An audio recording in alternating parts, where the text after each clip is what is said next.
Chapter 7, Mrs. Donnelly. As CAP's caseworker, part of my job was to check in with the school from time to time to make sure he was doing well.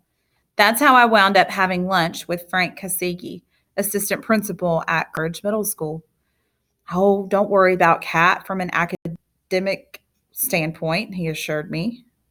He's right up there with our brightest and best. Commune or no, he's been very well educated by someone. I thought of Rain and shuddered, even after all these years.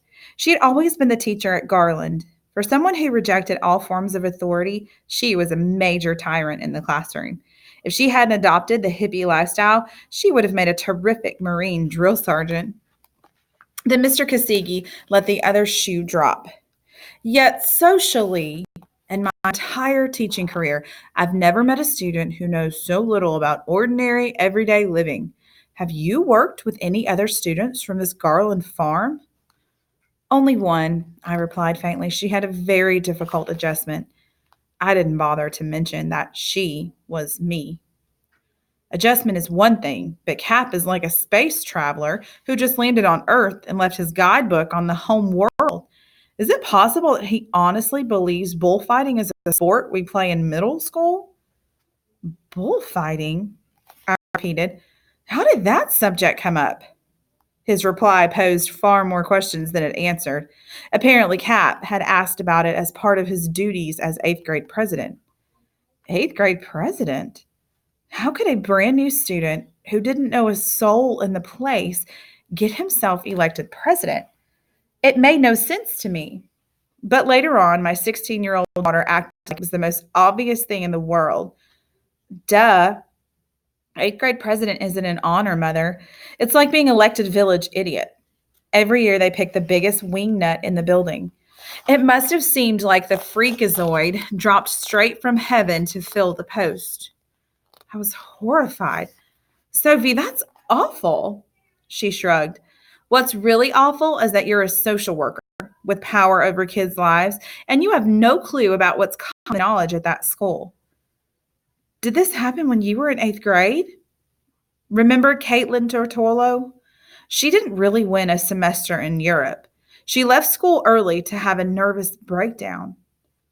And you participated in it? Everybody did, she retorted. At least we did nothing to stop it. If you don't go along with the gag, you're next. I must have looked disapproving because she added, Grow up, Mother. The world's a big, tough, scary place. Like you don't know that. Actually, I did know that. I didn't realize she knew it. I felt terrible for poor Cap. It was hard enough for him to come out of total isolation at Garland without having to be dropped into the snake pit that was middle school. Worse, I couldn't even warn him about it, not without poisoning his one and only experience of the real world. My sole consolation lay in the fact that he would have to suffer this abuse only for a few years more. His grandmother was recovering well. I'm sure he would have liked to visit her more often, but the facility was an hour away, more with traffic, and there wasn't just time to take him during the week. Anyway, deep in my heart, I believed that a genuine school, nasty and merciless as it could be, was still better than Garland Farm. Besides, nastiness was relative. After school, Cap had to come home to my house, where Sophie was there to demonstrate the true meaning of nasty. She hated Cap Anderson with a passion that I wouldn't have believed her capable of, and I was her mother. Even when he did things that had nothing to do with Sophie, she took them personally. His healthy vegetarian diet she considered a slap in the face to her own eating habits. His neatness was a deliberate ploy to make her appear messy. She couldn't bear that Cap woke up early to practice Tai Chi on our front lawn. But Sophie, I tried to reason, why would it matter to you? You're barely awake at that hour. It's humiliating, she raged. We might as well put a sign on the roof that says, Warning, mutant on premises.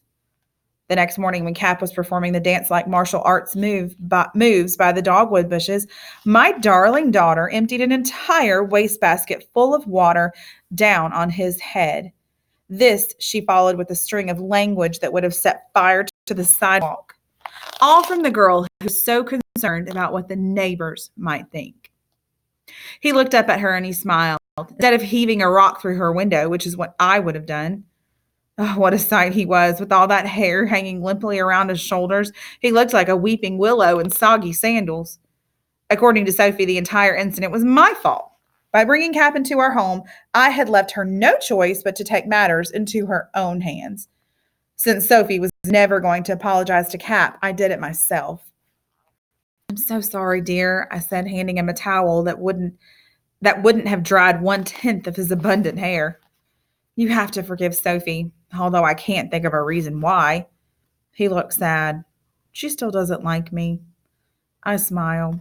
16-year-old girls don't like anybody. His answer brought me straight back to my Garland days. When you're unkind to others, it's usually because you don't believe that you yourself deserve kindness. Don't be so nice, I said. She can be pretty mean. In her defense, she's been through a lot in the last couple of weeks. Her father, my ex-husband, his heart's in the right place, but he makes a lot of promises he can't keep. And Sophie ends up caught in the middle. Just yesterday, she was waiting for him to pick her up for her first driving lesson. He never showed. That's him. Doesn't come, doesn't call, dead air. She won't admit it, but she's devastated. He looked thoughtful. I guess when you have a lot of people in your life, there's more of a chance that someone will let you down. I laughed. You're right, but it's a risk most of us are prepared to take. Cap looked dubious. He'd grown up with exactly one person in his life, Rain. And regardless of what I thought of her, to him, she had been as constant as the rising sun. How terrified must it be to lose that?